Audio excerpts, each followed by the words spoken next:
Como dividir as despesas financeiras em um casamento?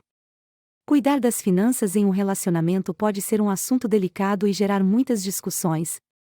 Uma das questões principais é em relação a quem deve pagar mais, especialmente quando existe uma diferença de salário entre o casal. Neste vídeo, vamos abordar algumas dicas importantes para cuidar do dinheiro em casal, com base na nossa experiência prática de consultoria financeira para casais. Quem ganha mais paga mais? Em tese, sim, e é aí que entra a polêmica. Discussão que gera muita confusão é a da regra de que em um relacionamento, quem ganha mais deve pagar mais, mas pagar quanto a mais? Ou então, que cada um deve viver de acordo com a sua capacidade financeira, sem exigir que a pessoa que ganhe menos tenha o mesmo padrão de vida daquele que ganha mais, ou pior, exigir que quem ganhe menos tenha o mesmo padrão de gastos de quem ganha mais, implicando no empobrecimento do cônjuge com renda menor.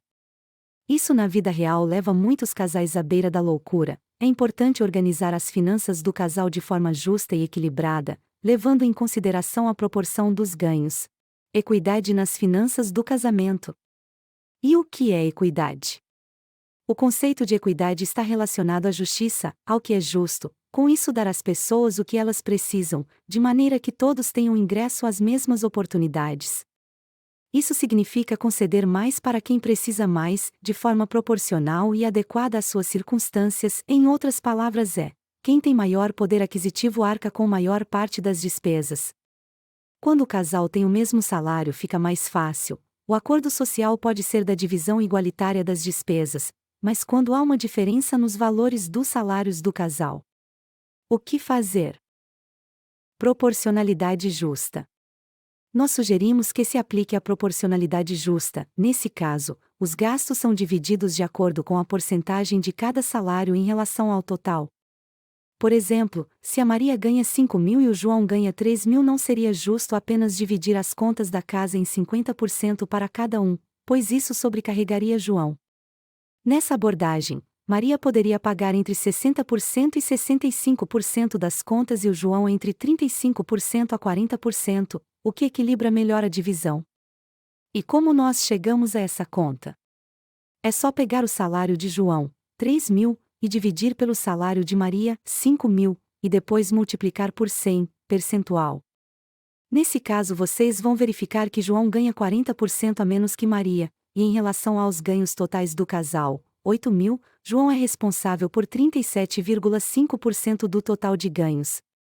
Então, por aproximação, a melhor forma de dividir seria arredondar a conta e atribuir entre 35% a 40% das despesas para João. Vamos calcular usando o percentual de 37,5% como indicado acima. Agora imagine que os gastos comuns do casal estejam em torno de 5.600, João contribuiria com 2.100, o que equivale a 70% da renda dele. Pegando 5.600 e subtraindo 2.100, nós temos a parte de Maria, que é de 3.500, que também representa o equivalente a 70% da renda dela.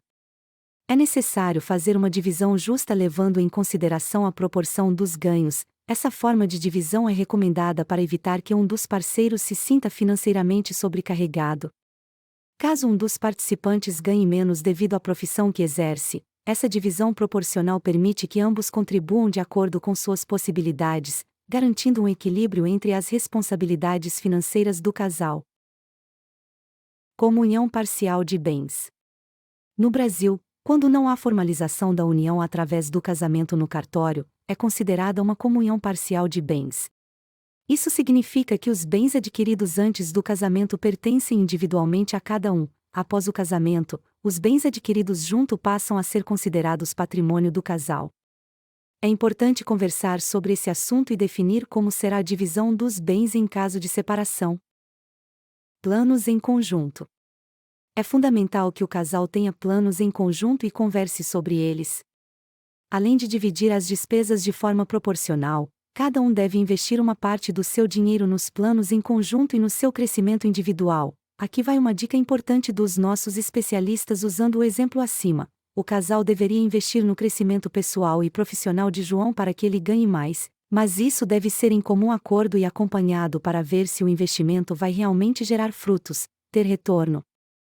Se um dos parceiros está investindo apenas para os planos em conjunto, enquanto o outro está gastando todo o dinheiro com a família ou com ele mesmo, é importante conversar sobre como isso afeta o relacionamento e encontrar uma solução amigável.